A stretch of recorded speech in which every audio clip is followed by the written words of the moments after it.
It should be coming up on YouTube in a minute.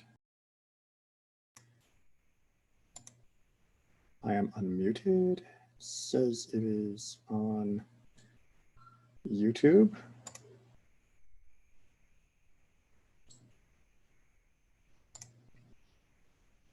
I can pop out the chat box from YouTube. Put that over there.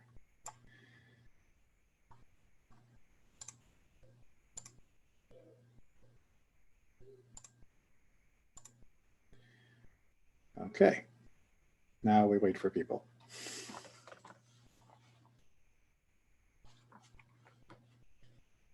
I'm not getting anything on YouTube yet. On your channel. Right, but it definitely says it started streaming. Oh, there it is. Yes.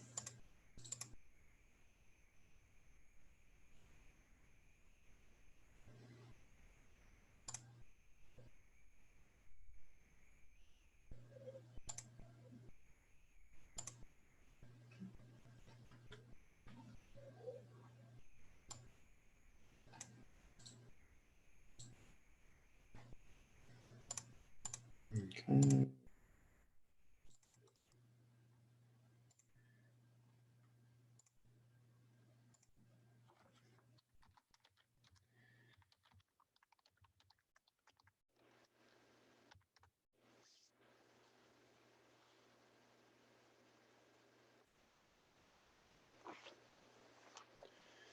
Silence the phone.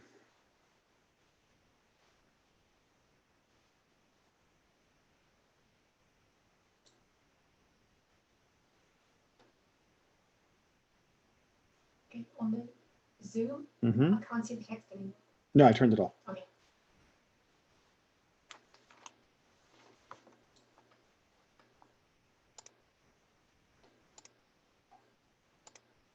But now it's back on.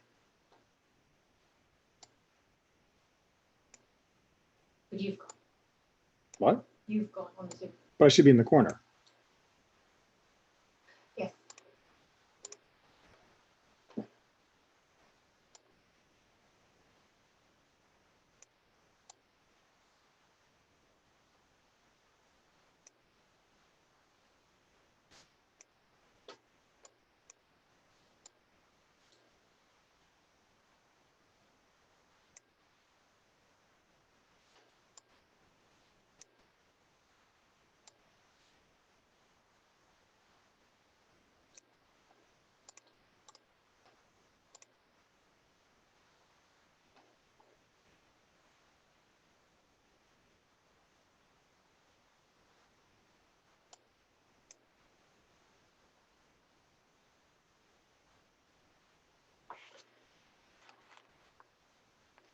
So this is the part of the class that normally no one sees because I don't hit go until everyone's in the room.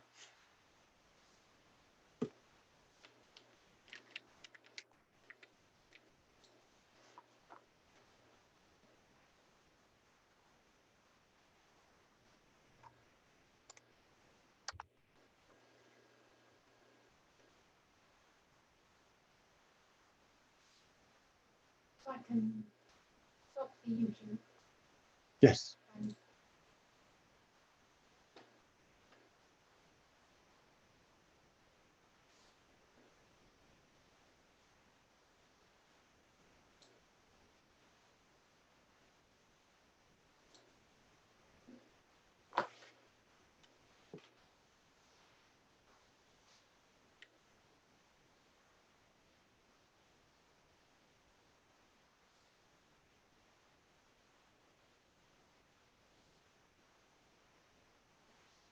Let me put the Zoom ID.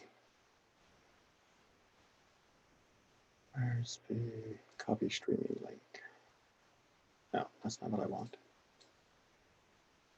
Oh, I'm gonna stop the share and get the URL. I can put that into the YouTube chat.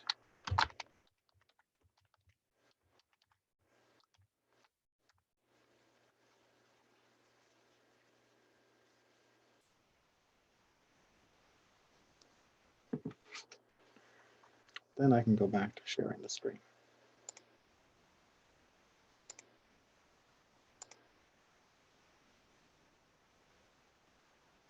Of course, normally, it can be 5 or 10 minutes before everyone has shown up. Oh, there's someone else.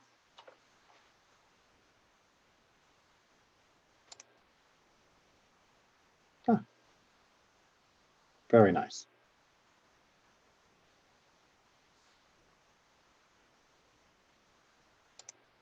Hi, Rabbi Neely. How are you? I'm doing fine, Joseph. How about you? Living one day at a time. Well, I definitely prefer this new system. At least it lets me see people.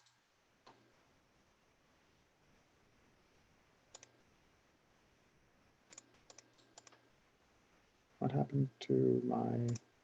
There it is. You're welcome to leave your mic on for the moment. We're still waiting for more people to come in. Okay. How was all of your own preparations and various things going in these days? I just came from Costco from getting supplies. Right. So everything's going on well. At least the good thing is that I was able to get gas. I was able to get some basic food items that I needed. Well, that's good. The essentials are good. Exactly. And I have about 5 cases of water, so that's a good thing. Yeah, I'm optimistic that things like water are not going to be a problem, but it's good to be prepared. Yeah, and plus that I'm thankful that I was, because I purchased some large quantities of toilet paper when they were on sale. So now that's very handy.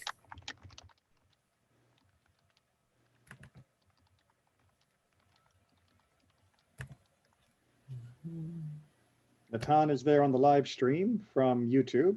I'm trying to get him to come through the Zoom so that way we can actually interact.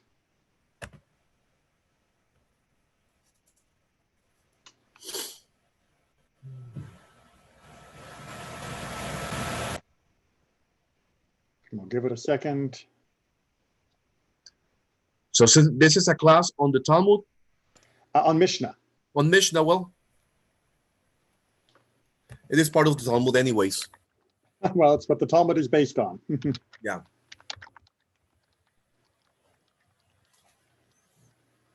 It is very interesting because I was thinking about the conversation we have.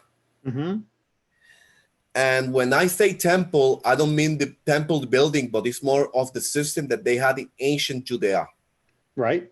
That the system kept the oral and the written tradition of the Torah. Right, yes. And I was thinking that very interestingly, if you think about it that way, also when the followers of Jesus, when the temple was destroyed, they recorded their oral tradition with the New Testament. Their own version of it, yes. Yeah, because if you notice, like for example, I was thinking one example that is very similar in the New Testament and in the Mishnah. The issue they have to deal that if during Yom Kippur you have a quarrel with your brother, if you don't go to fix it with your brother, then God doesn't forgive you.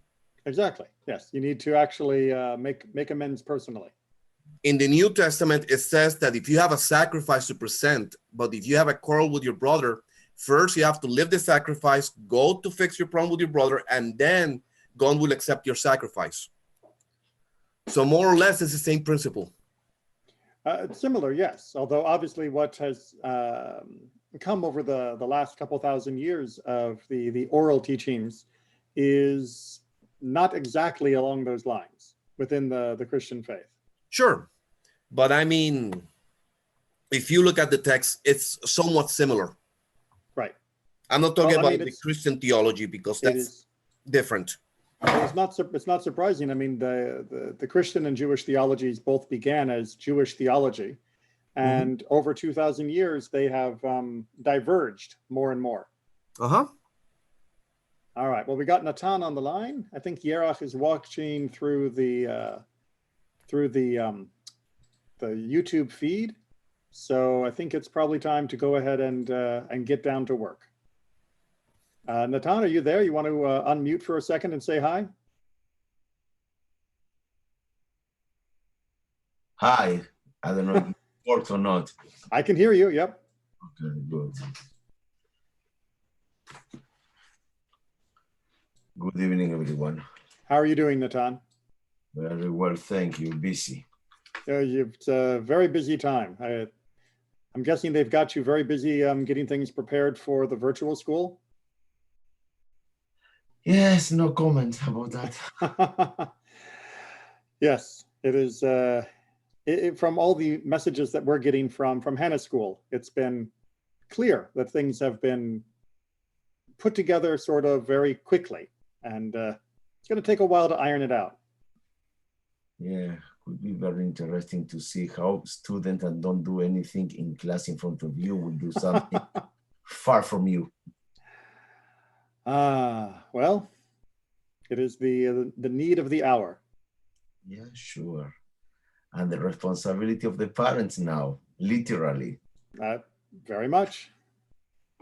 So, well, I think we've got our core group of those who are attending.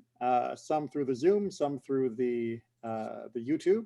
A reminder to people: the Zoom allows you to talk directly, sort of on as it goes without a delay. The YouTube, you can chat, but there's about a 20 to 30 second lag time from where I'm talking or where we're talking with where it shows up on YouTube. So feel free to type in the comments on YouTube. I do have that box up and I'll be checking it. Feel free to type in the Zoom chat if you'd like. But if you're one of our Zoomers, feel free to pipe right in with questions verbally as well. I'll be trying to give breaks here and there to make sure everyone can catch up if they wanted to say or ask any questions. Everyone clear on how we'll be going forward? Yes. Good. Does everyone have a copy of the Mishnah in front of them? I'm sharing the screen, so that should give everyone a copy. But if you want to find it, we're in chapter 9, Mishnah 3 of Bava Batra. As always, you can find this on sefaria.org. There will be a slightly different translation, some other commentaries there as well. The translation and commentary we are using is the United Synagogue of Conservative Judaism's translation, the USCJ translation, which is also available through Sefaria if you check in the commentary. Okay. Do we have any volunteers who would like to read in our usual style? Or would people rather have, oh, hold on, Yerach asked the question, where is Zoom? Zoom is a video conferencing tool. It's one of the links In on the the chat. right corner on YouTube.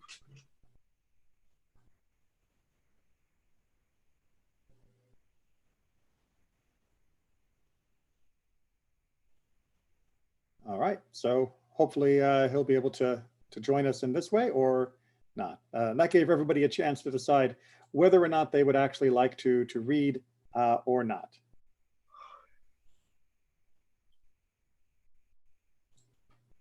Just a second, a little bit more tech support with Yerach.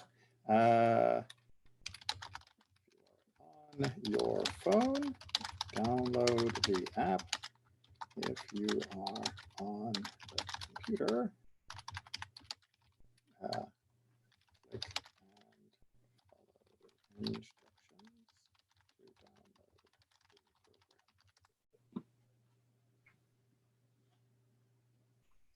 program. Okay. Just a second, make sure that that's got things cleared away. All right, looks like Joseph's also trying to help him navigate.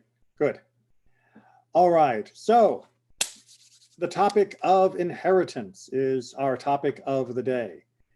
This is one that we've been working with for a while. We are now going to see some variations in the issues of inheritance with some odd twists. As we have discussed in many other times in our Mishnah class, oftentimes it is in the unusual moments of life that the law becomes clearest. And so looking at some of these is going to hopefully highlight how inheritance and the gifting of property works.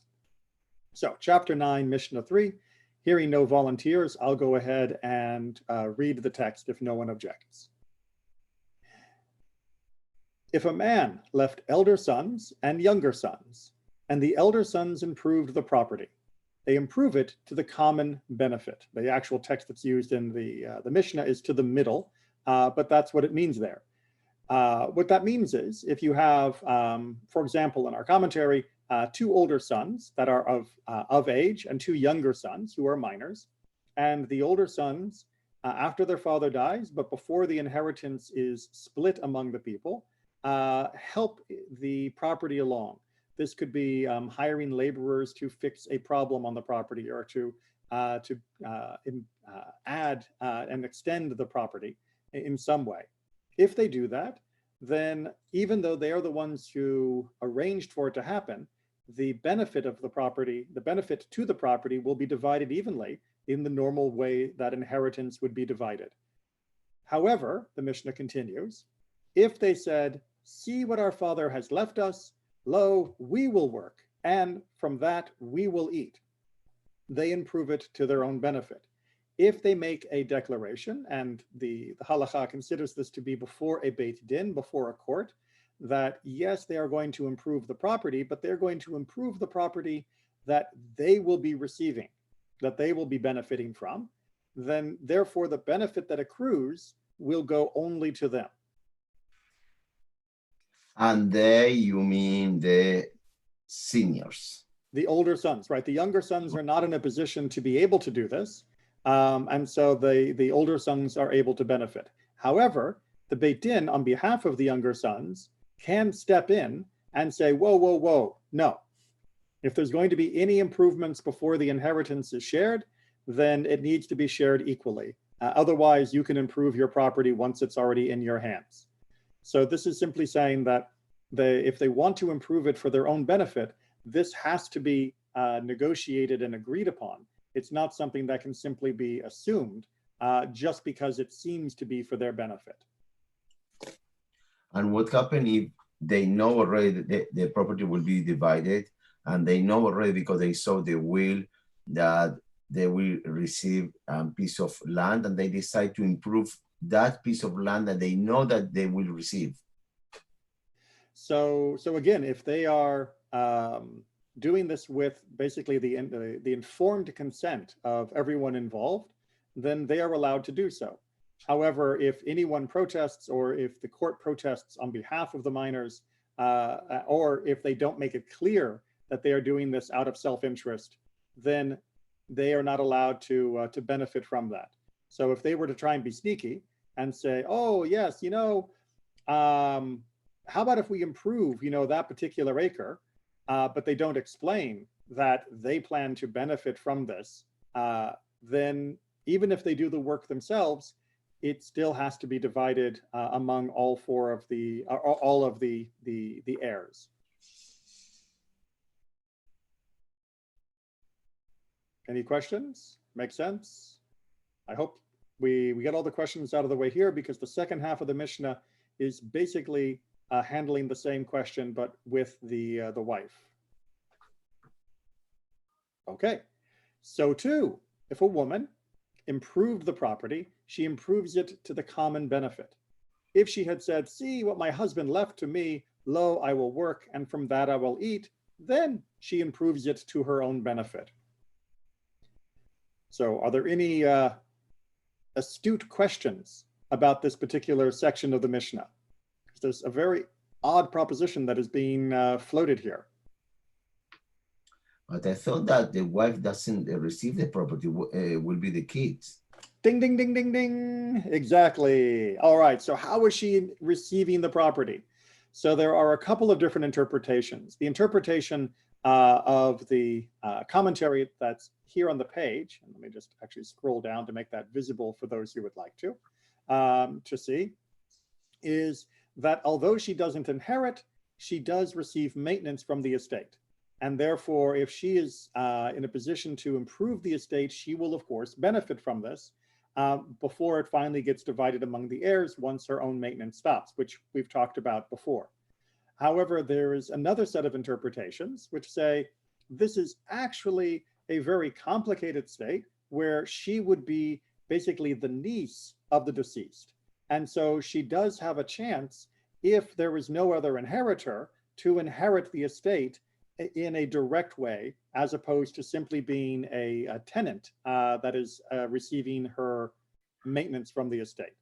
But in both cases, the law is the same, which is that if she engages in improvements, if the improvements are not stated as being only for her, then they are for all the heirs. If they are stated as being only for her, then she is allowed to benefit from that, in a sense, to the detriment of the other heirs, kind of. Any questions, comments on that, reflections? But if she will receive she will not receive a direct benefit, like she will receive higher payments, okay, and maintenance, but that's it. So for her, it's a win-win situation. Well, you know, it's not like you receive for example, a better or bigger piece of land or nothing like that. So no, she isn't going to be receiving a larger share of property, but she will be receiving a better maintenance. That is to say, the land will be providing her, especially if she does this in a way that directly accrues to her maintenance rather than some other aspect of the estate, then she will benefit disproportionately to the other heirs if she is the one who is instituting these improvements to the value of the estate. Why disproportionately? Because anyway, I see the difference between the first part and the second is the first part, the adult kid will receive a direct benefit. In her case, she will receive an indirect benefit because it's kind of win-win situation. No matter what happened with what she does, she will receive a benefit, but also the other kids will receive benefits. So in this case, her improvement are more neutral for everyone else. It's a kind of win-win for everyone. And different with the previous case. Right, potentially. Like I said, the commentary that's on this page is saying that she is improving things that will bring greater benefit to her directly. So the idea being that there might be some types of improvements that she could do that might benefit directly in her maintenance in terms of the value of the estate that is generating, the money it's generating, which will be used to keep her in a more comfortable lifestyle, as opposed to improving the overall market value of the estate, which might be beneficial to the heirs. So there are some distinctions there.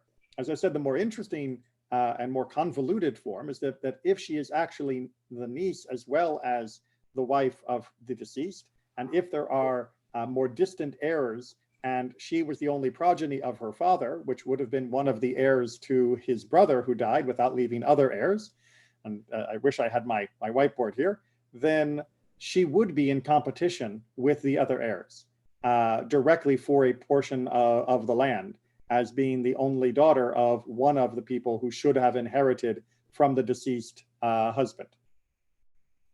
But that gets very complicated without a family tree to point to. Maybe for the future, maybe if you can have the whiteboard there behind you, or maybe it's not, you don't have any opportunity to draw anything here in one of the class, or? That's a great question. I am still getting used to the zone system. What does this button do? Hold on a second. He says very suspiciously. No, the explanation was clear. I'm just saying for the future. Yeah. Oh, okay. So I can draw on the screen a little bit. You all saw that, right? Maybe? All right. So I can highlight. So maybe if I leave myself a blank page somewhere for the future, then I can use that as a little bit of a whiteboard. We'll see. My normal drawing isn't so great anyway. My drawing when it comes to using a mouse may be even worse, but we'll see. All right, so if I need to draw anything later on, I'll see if I can find some empty space to put on the page. All right, and it cleans up nice. Okay, let me turn that off and we'll move on to Mishnah number 4. Okay, so again, we're going to talk about the division of the inheritance, and we're going to talk about the division between brothers and whether they share in the profit and losses that come from being in a partnership. And this is what they're talking about in the partnership here, is that these are brothers who are sharing in the father's inheritance. So we're on Mishnah 4 of chapter 9. If brothers were partners and one of them fell into a public office, it falls to the common benefit. All right, so first of all, as the commentary makes clear, this is from a different day and age. Back in the old days, you often would get a job in the government because your father had certain status with the local leaders. If that happened, that was considered to be part of the family inheritance. Your father's good name, your father's reputation, your father's influence, power, what have you, that he had invested over the years in the community was coming back as a dividend to the family because one of his sons had received a special appointment. So whatever his take from that appointment was, that's considered to be something shared by the inheritance. Now, Gemara goes on to clarify that if the brother got it entirely on his own, if there was no connection whatsoever to the father, if this was a completely separate and meritorious appointment only because of his own ability, that the brothers would not get the share in what he was earning. This is only if he's being appointed as a member of the family of their father.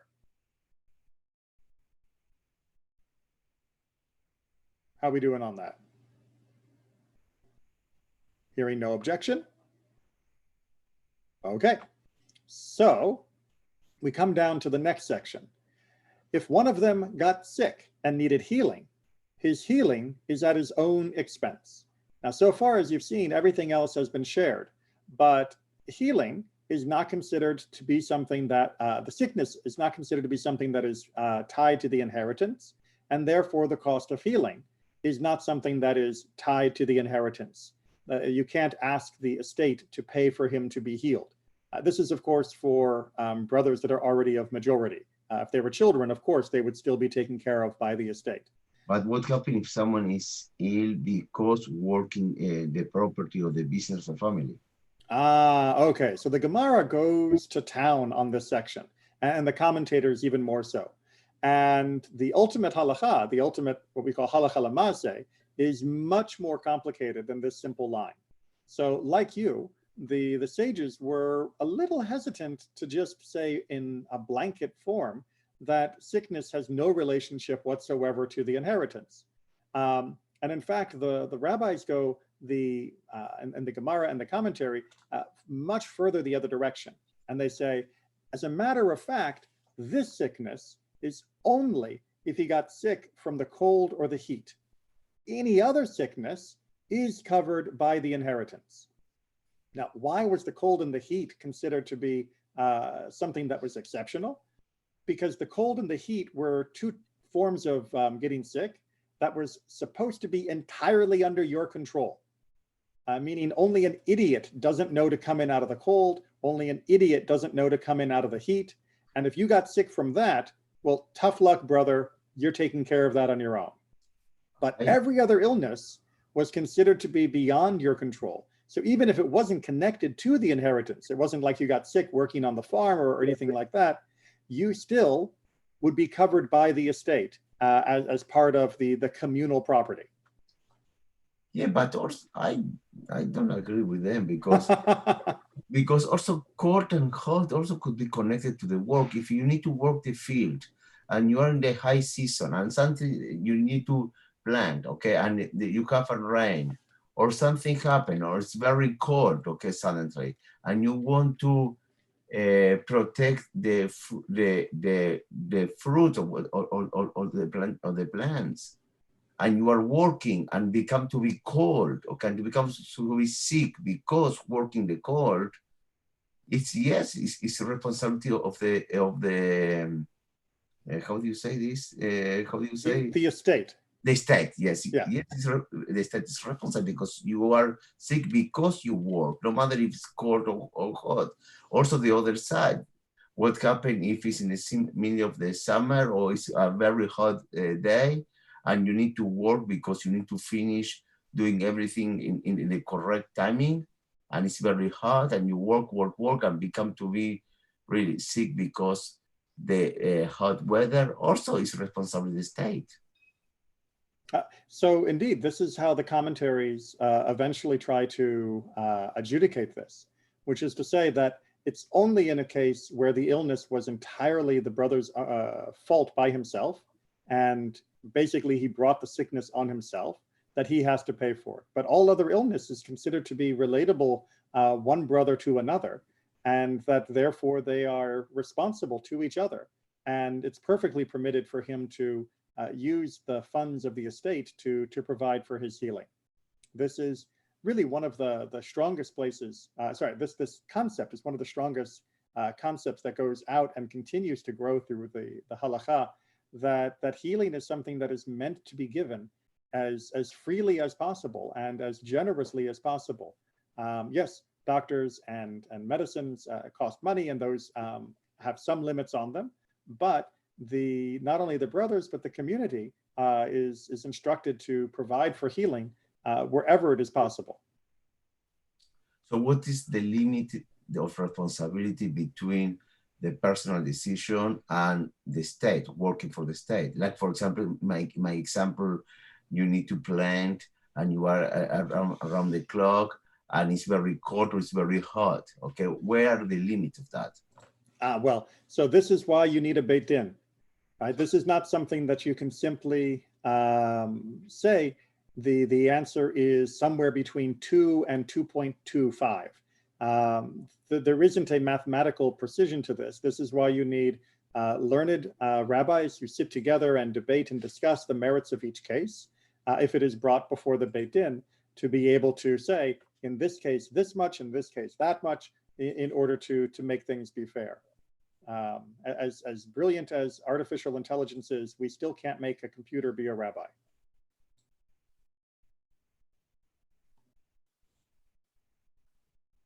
All right, so it looks like Yerach has made it to Zoom. Yay!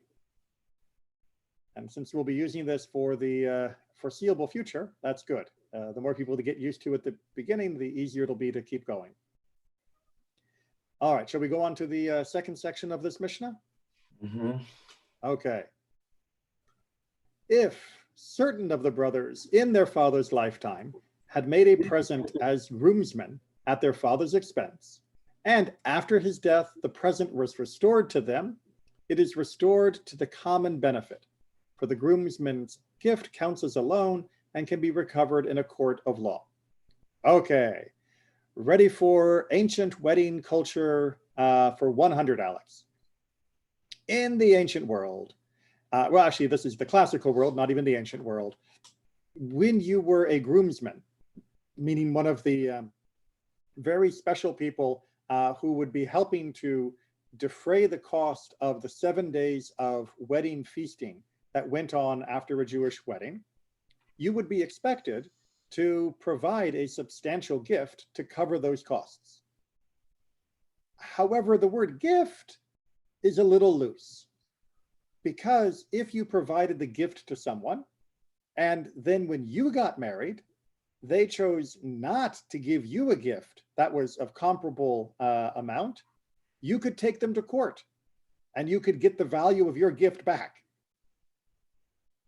So obviously different than what we think of as being wedding gifts in the modern sense, although I should point out that I do believe in modern American law that if a wedding is going to be held and the bride and groom do not go through with it, anybody who already had sent them a gift is entitled to have their gift returned, because the gift was given on the condition that they were getting married, not just as a gift. And I believe even in some places that even if there is just an annulment after the wedding, that it can also be taken to court to get a return on that. So what is the issue at hand here? The father used to be alive, and while he was alive, he had made a present on behalf of a groomsman, meaning one of his sons, to someone else's wedding. The father has now died, and that someone else now wants to make a gift back to balance out the debt that is owed between them. Who gets that gift? And the basic answer the Mishnah is giving us is that when it comes back, the gift the father had made, even though it was on behalf of one of his sons, when it comes back, it becomes to the benefit of all of the sons.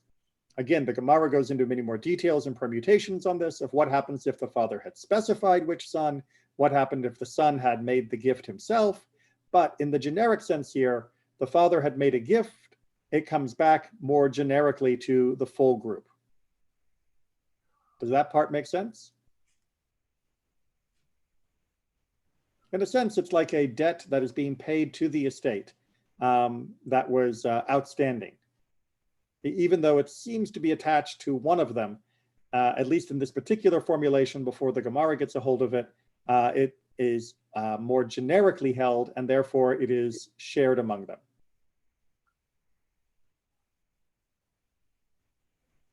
Okay, second part. But if one of the brothers in his father's lifetime sent his fellow jars of wine or jars of oil, which are considered to be not the same type, not the same caliber, or not the same reciprocated gifts, they cannot be recovered through a court of law, since they count not as a loan, but as a charitable deed. Right? I was just doing chesed, I was just doing kindness to the person, and therefore I can't go to court, and therefore it would not be expected to come back as a gift back to the estate. How much do you calculate what is a reciprocity? Like how much? Like which percentage must be exactly the same amount value? Could be 10% less. What is the flexibility? Okay, in order to consider a reciprocity. So usually, again, if this goes to the court, the Beit Din would sit in judgment and say whether or not it was considered comparable. And there's usually a leeway on the valuation of things. You know, one person may value a cow at 100, the next person may value the cow at 120. And that's not necessarily considered to be an unfair valuation. It depends on how much latitude there is on the valuation of like for like. What happens if it's not an animal? Well, I mean, for any other thing, for, you know, it was 500 pounds of meat, lavish dishes or other things that would have been used for the party. Again, there would be an estimation of what the actual amount was. More than likely, they would be able to tell the court, this is how much we spent on it. You know, in a sense, they would have the receipt from the original gift, and then the receipt for the gifts coming back would need to be quite comparable.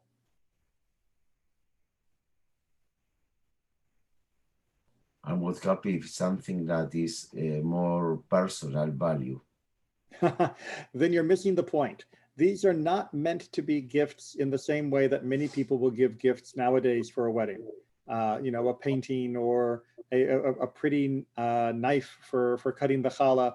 This is a gift that is meant to actually cover the cost of having the wedding. If you've got 7 days of feasting, each day you would have a different groomsman that was helping to cover the cost of those parties. It wasn't just a gift to set up your home, it was a gift to actually make the wedding itself not bankrupt you. So it was much more obvious what was given, and the personal value was much less important. If you want to give a personal gift, if you want to give them, you know, a lovely lamp that they're going to have, fine. But that's not what they actually need from the groomsmen. What they need from the groomsmen is covering the expense of the 7 days of the wedding feast. And if you don't have groomsmen?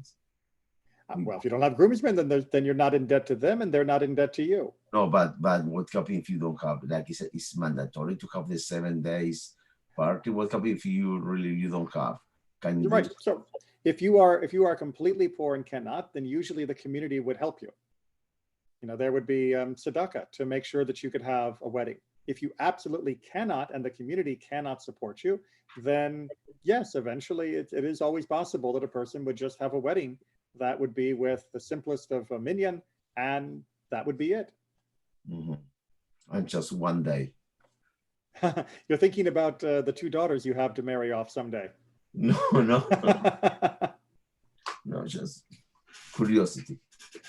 All right. Shall we move on to 9.5? Mhm. Okay. So here we're having a slightly similar question, but this time rather than being from a friend to a friend, this is from a potential groom to his potential bride's household. If a man sent betrothal gifts to his father-in-law's house, and he sent there 100 mane, which is like 10,000 zuzim, and he ate a betrothal meal of but 1 dinar, which is a tiny, tiny amount, and he afterwards divorced his wife, they are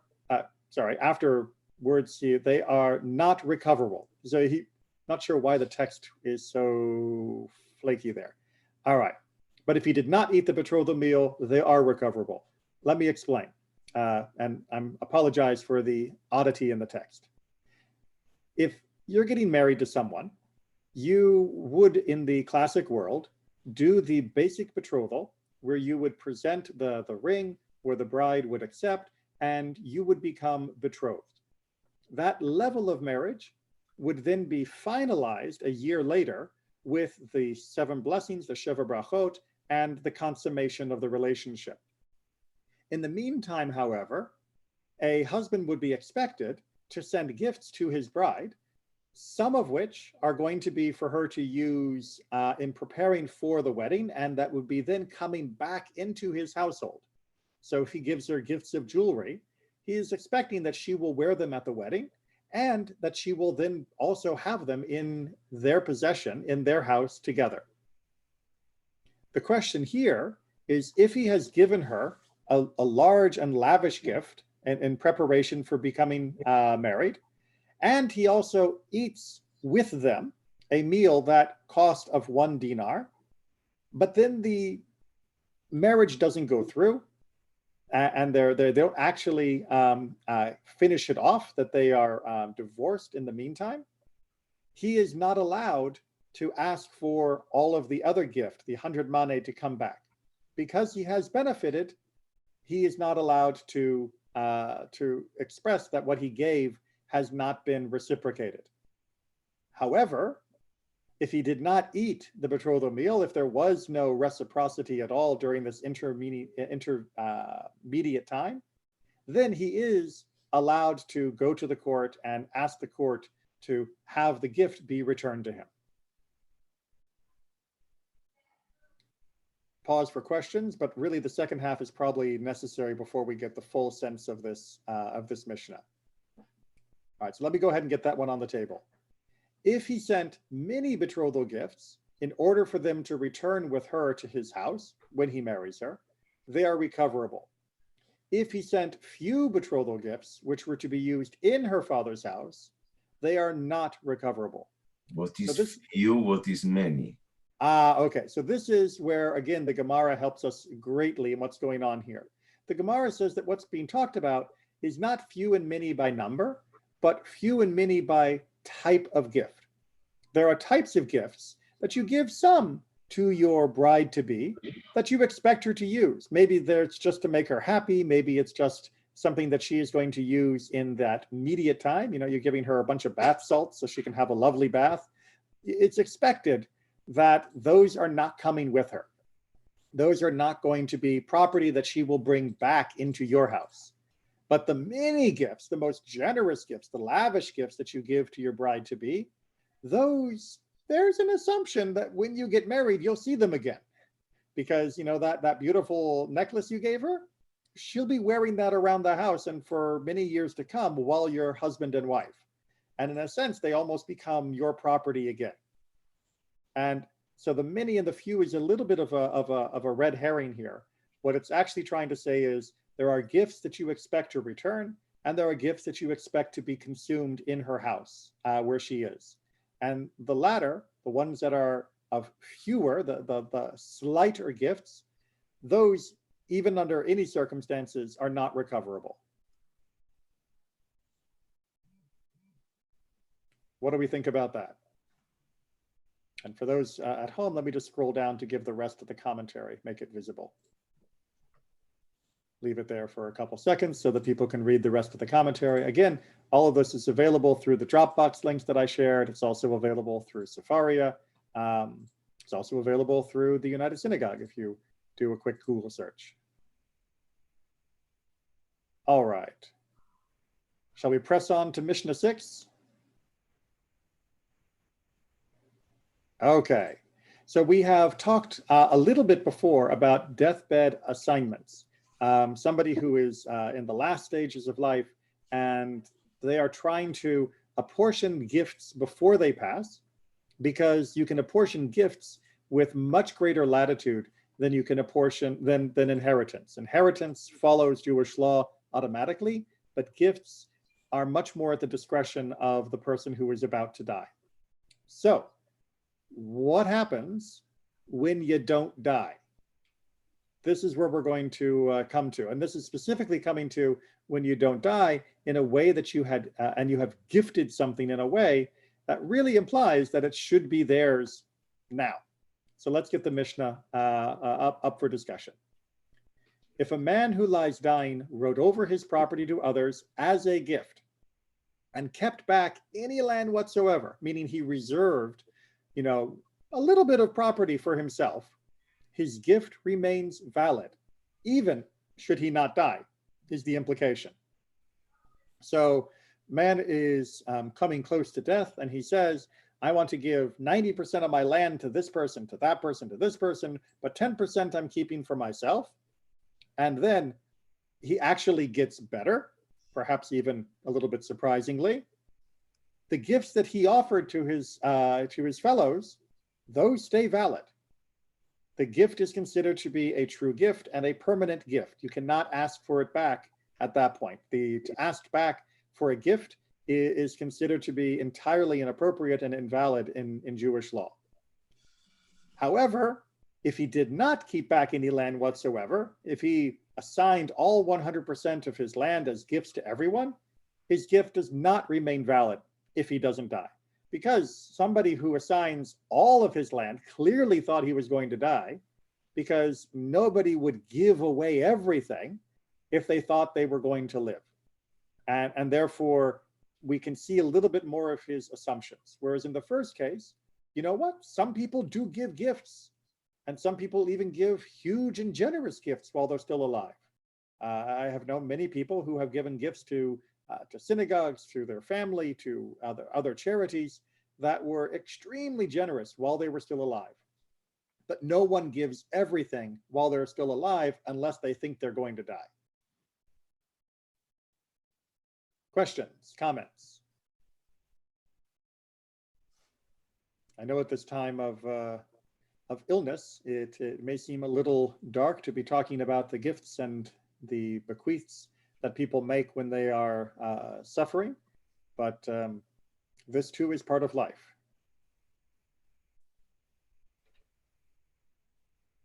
All right, moving on to the second half of the Mishnah.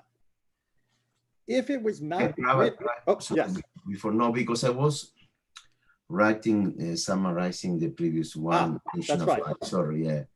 And I was thinking, I don't know if I understood correctly. There are two kinds of gifts, correct? One that you send to help to pay the part to maintain your future wife, and the other one is for the future. Okay, like for example, a bracelet or whatever that or you can enjoy in the future together. Right. If at the end they don't marry it, the one that is supposed to be for the future together, he is supposed to receive back, correct? Yes, exactly. Okay. Let me just, and Yerach had a question.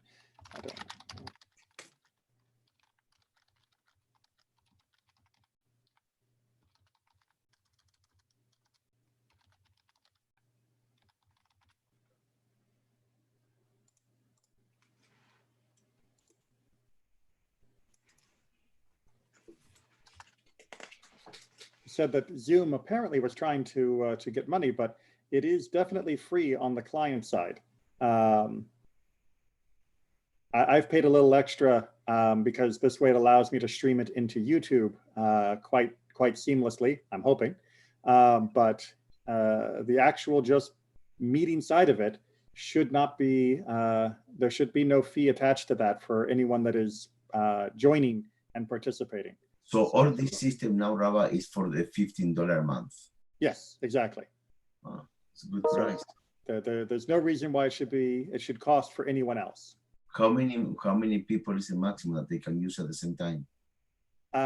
Only one person can actually like broadcast, but I think it's like well over, I know the free version was 100 people could come on at one time. Okay, so you have a lot of people that can connect it at the same time. Exactly. If we have more than 100 people for the Mishnah class, I'll be staggered. All right, back to our dying friend. Second half of the Mishnah. If it was not written in the document who lies dying, but he said that he had written the document while he lay dying, and those who received it, said that he was healthy when he wrote the document, he must bring proof that he had been dying according to Rebbe Meir. Okay, so let's get Rebbe Meir's position clear. The guy made a declaration. He wrote a document saying, I want to give a gift to my friend. But he didn't write, while I'm dying, I want to give him a gift. And then he recovers and he's healthy. And the friend says, well, it doesn't say in here anything about you being sick. So I think the gift is still mine. Rebbe Meir says the man would have to bring basically a doctor's note or other witnesses to prove that he really was like he was dying when he gave that gift, and therefore, under the circumstances, the specific circumstances we mentioned before, it could be annulled. However, the sages, they take the opposite view. They say, he who makes a claim against his fellow bears the burden of proof. If I'm coming to get money from you, if I'm coming to take from your property, then that means I have to prove that you were, in this case, healthy when you made the gift. It's not on you to prove you were sick. It's me to prove that you were healthy, because I'm the one who's actually trying to take the property from you. Make sense? Mm-hmm. Okay. By the way, we do see a bit of an echo in this, in a sort of twisted way. It's become almost cliche in American or British wills, where a person will write, I, Mr. So-and-so and so-and-so, being of sound mind and body. Right? What is the person trying to claim there? They're trying to say that what they're making as a declaration in their will is not because they are losing their faculties. It's not because they are facing death, but that they are entirely stable and clear in deciding what they're giving as a gift.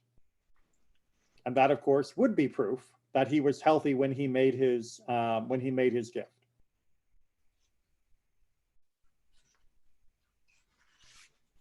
All right.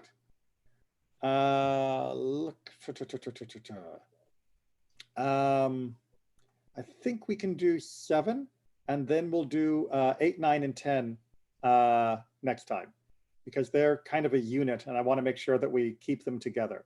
But 7 is kind of its own thing, and so we'll finish with 9, 7 for tonight, and then we'll keep the other 3 for later on. All right, and I'm noticing here that where is the text? Because it's not here. Why is that not there? Just a second. Let me bring up my pocket version of the Mishnah. Come on. It's amazing that we have all these options, but sometimes it's a little frustrating to try and find them.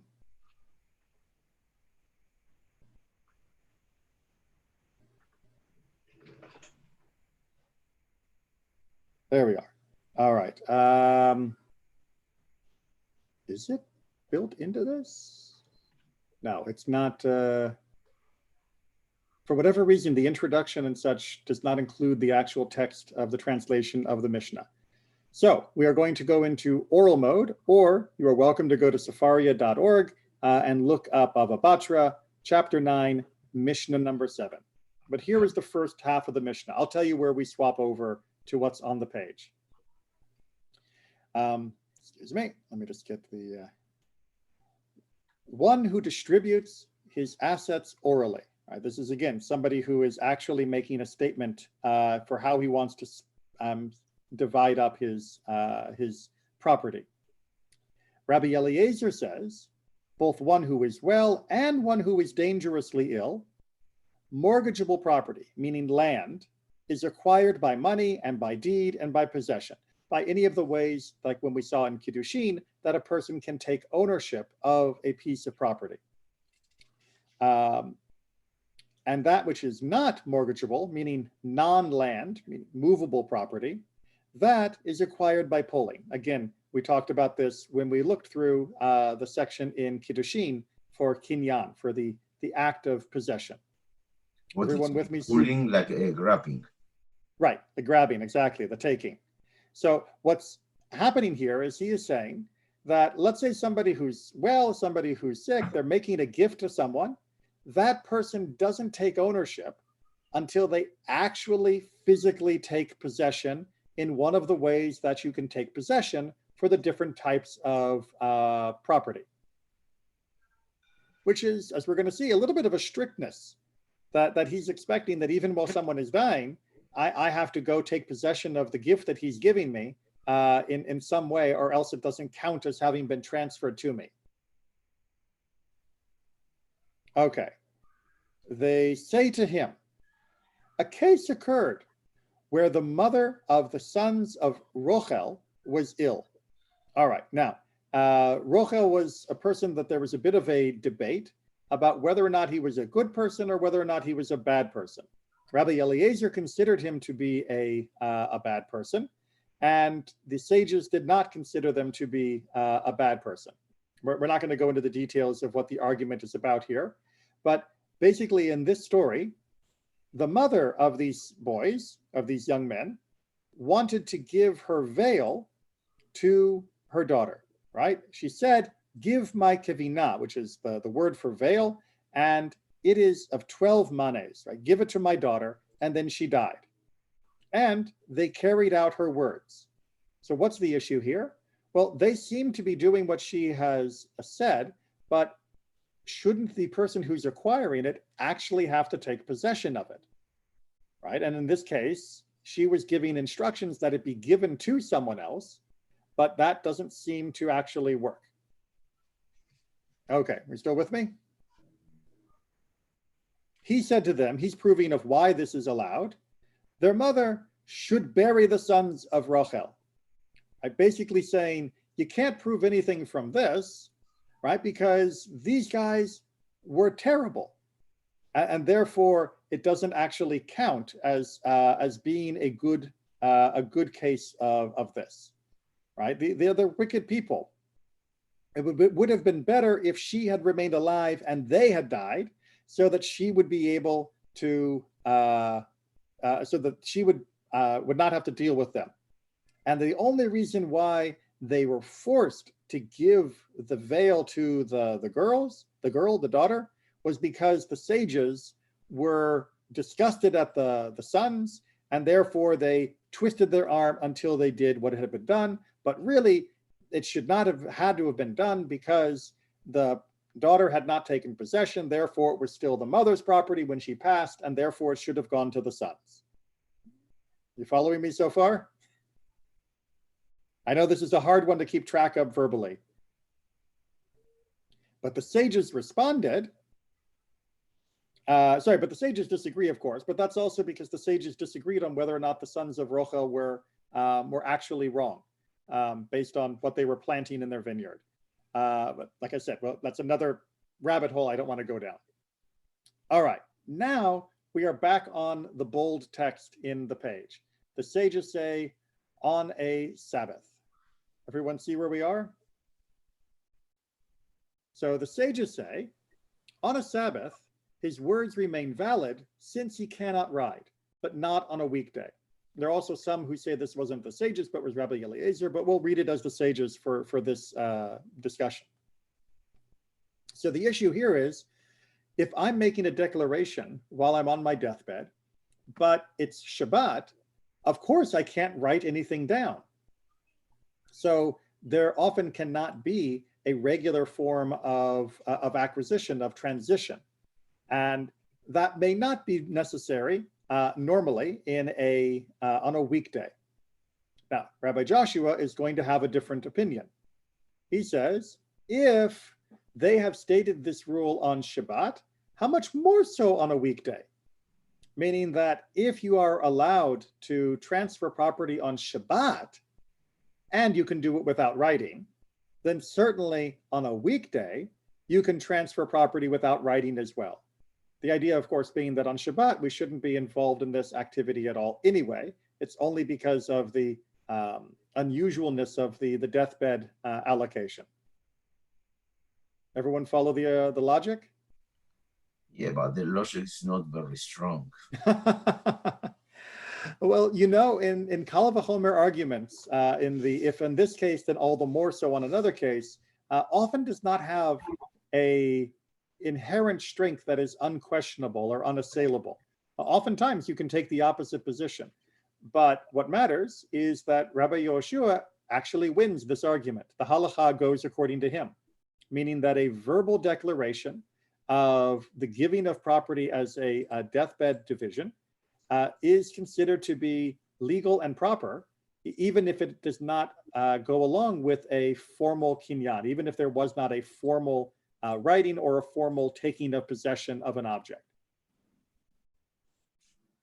And that works also for the second half of the end here, where similarly, others may acquire possession on behalf of a minor, but not on behalf of an adult.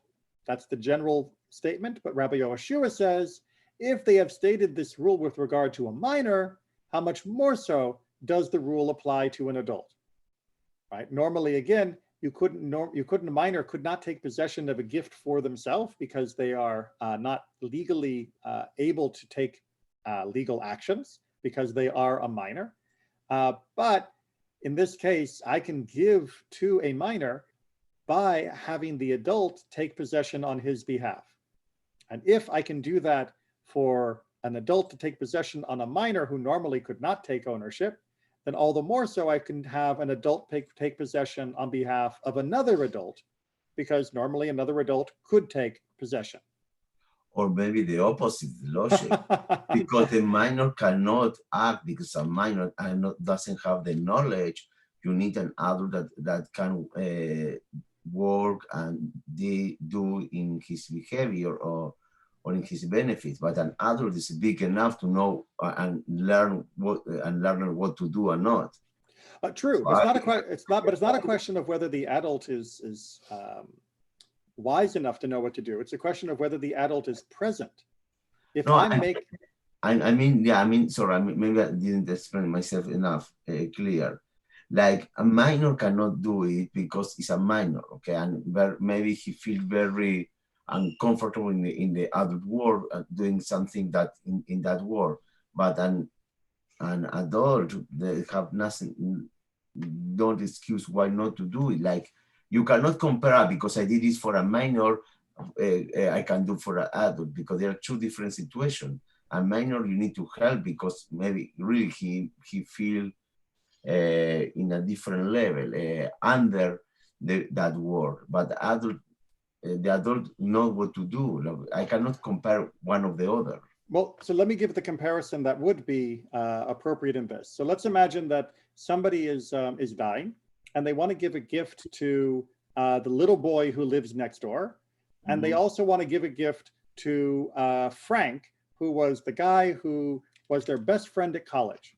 But Frank lives in Hawaii, and there's no way for Frank to be there before he dies. So according to Rabbi Joshua, he can say, look, I am giving the gift to the little boy next door, and this adult will officially be the one who acquires on behalf of them, but it is the property of the child, because the child legally cannot acquire this property. Everyone says, okay, that makes sense. Of course, we let a child receive the property. However, what about the guy who's my best friend coming from Hawaii? If I do not give it to him before I die, then my children will inherit it, or my other heirs will inherit it, and therefore he won't get it. So how can he take possession when he's not here?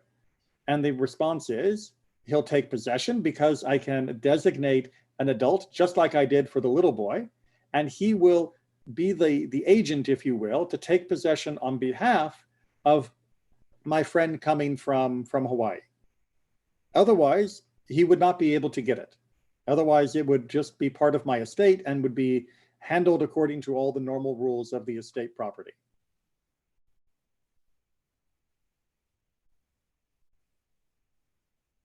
So we can still argue about the logic underlying it, but the fact that there are circumstances where this would be needed is I think very, very clear. And if we're not going to let an adult take possession on behalf of the college friend coming from Hawaii, then how's the college friend going to get this? But you didn't say in the past that those are the exception cases. Most of the people live in the same village for ever and ever. So everyone is close distance. Absolutely. But there are, we can take our current situation if we want to make this more relevant to the moment. If you have a community where each person is isolated because of a disease, which happened many times in the past, where there were other plagues and problems that would go through villages, even if they were not isolated because they didn't understand germ theory, but they were isolated just because they were sick and different people were ill in their own homes, then they wouldn't be able to come and take possession, even if they lived across the street. And then again, the gift would not be able to be deliverable if we weren't allowed to designate an adult to accept on their behalf. So who will be in your case, the adult? The one of the sons of this dying person that already has a clash of interest because he's living in the same house? So despite the conflict of interest, he would technically be allowed to be someone who'd be an agent. And should he choose to lie? Well, that's a different issue. The law does not make it impossible for people to lie. It only says there are penalties if they do.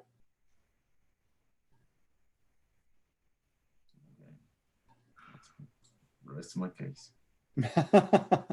But, it could also be the rabbi who comes to visit. It could be the doctor who's there. It could be the person who drops off the groceries. There are numerous other people that would not necessarily be touched by the matter with a conflict of interest. All right, so we're going to leave it there for tonight.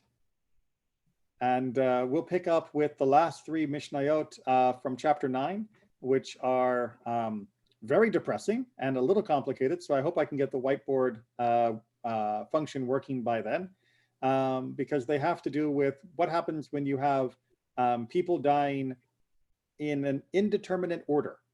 Building collapses on them. But who died first will make a big difference for the different inheritances.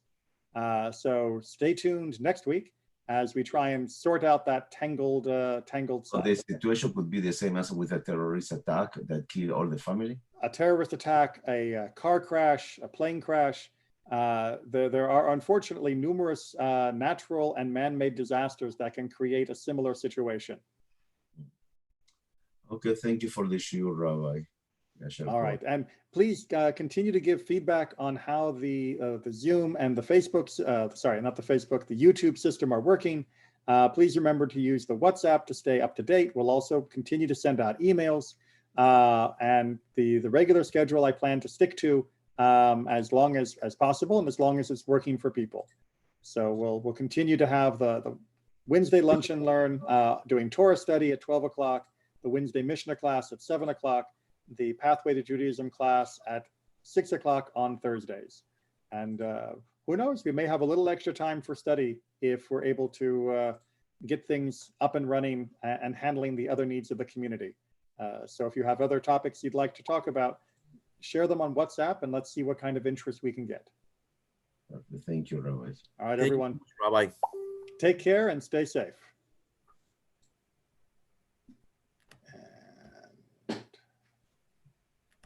And end meeting.